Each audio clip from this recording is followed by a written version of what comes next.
Hi everybody, Charles here. Welcome to Backroads Living. In today's video, we're going to be talking about some things that great grandma would never, ever have considered buying. And I said earlier, yesterday I think it was in a video, that our folks who cook from scratch is going to enjoy this video, and I think you will. And this is one of the reasons why we prep. There was a question asked in our prepping group over on Backroads Living. I think it was day before yesterday. One of our subscribers here on YouTube is a member over there, and she asked the question that if we were in a grid down situation, do you have enough stuff put back, or would you be able to cook a meal every day, 2 to 3 meals a day from your pantry? If you had to cook from scratch, could you survive? Very few people said yes. And that should be concerning to all of us, because we need to be working toward learning to make things from scratch. Even under circumstances where we have canned goods and things like that, that we can mix stuff together. And that's not really scratch cooking, but learning to put stuff together to make meals. And when you don't have some of this stuff, if you want some of the things like that that we really enjoy eating, but you wouldn't be able to go out and buy it, then you need to learn to make it from scratch. And we have many people on here who can do that. And one of the first things that Grandma would have never thought about buying would have been salad dressing. And one of the most popular is vinaigrette. There's lots of vinaigrette dressings out there that people make, a lot of different styles of dressings. And I'm going to ask you, as a subscriber here or someone who's watching the video, if you have a favorite vinaigrette dressing that you'd like to send us, put it in the comment section below, and we'll be glad to pick out one of them and put it on our website, or maybe more than one and put it on our website, and of course we'll give you credit for it.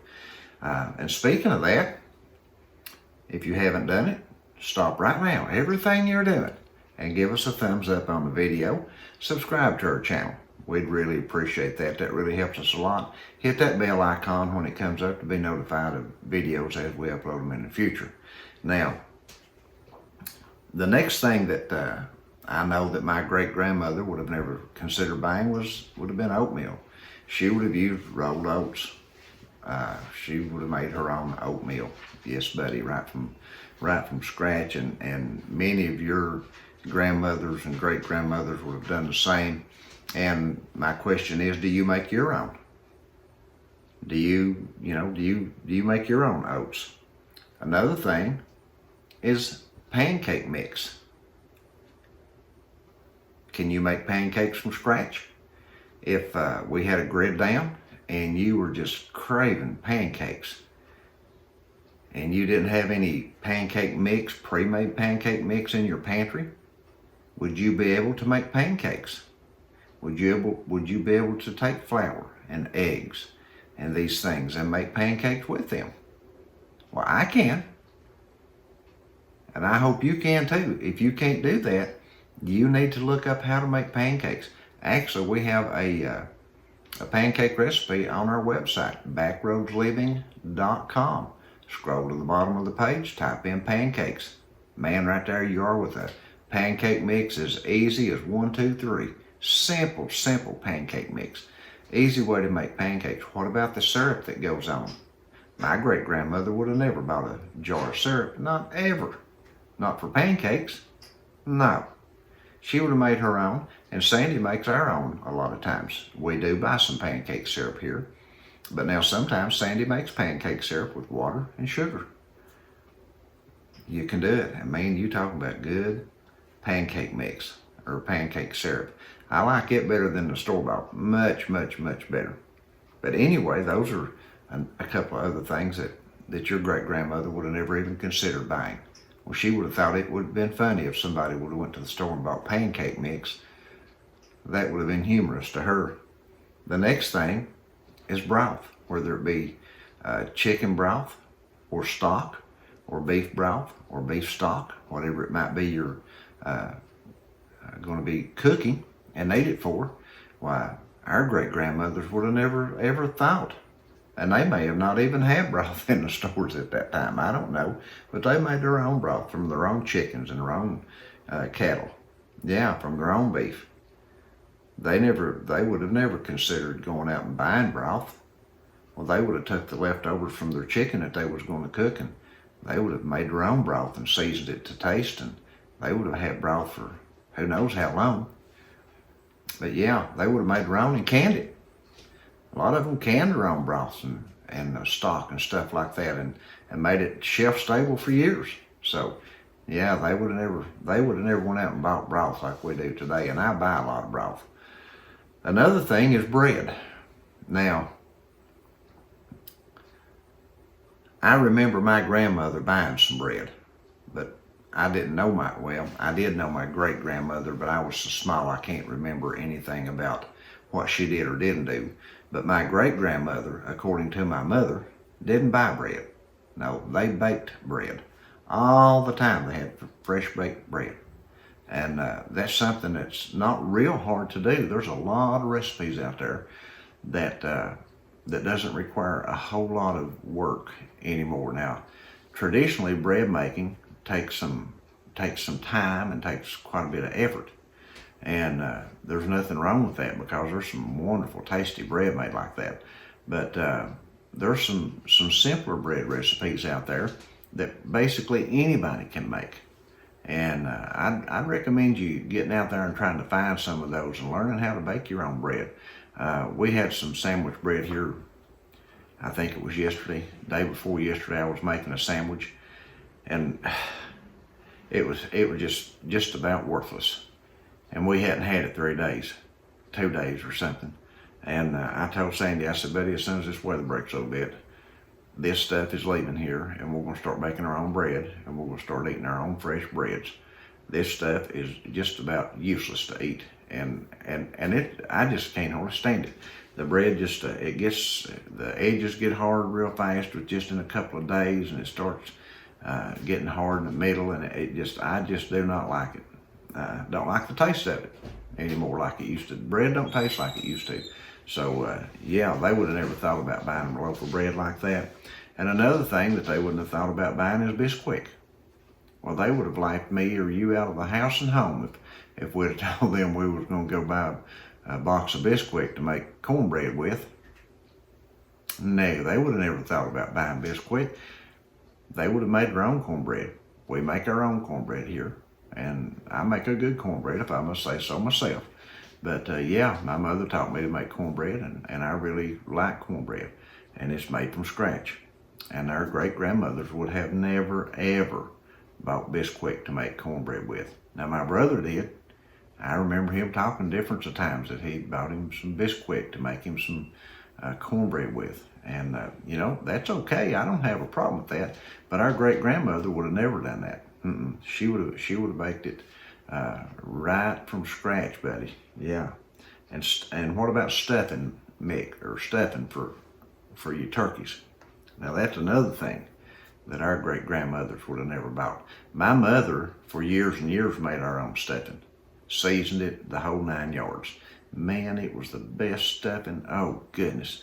And then I remember as she got older, and the kids got older, and we started gathering at my sister's house for Thanksgivings and stuff like that. People started buying the stuffing mix. And it just, I mean, it was okay, but man, it wasn't like my mother's homemade stuffing. And she learned to cook from her grandmother.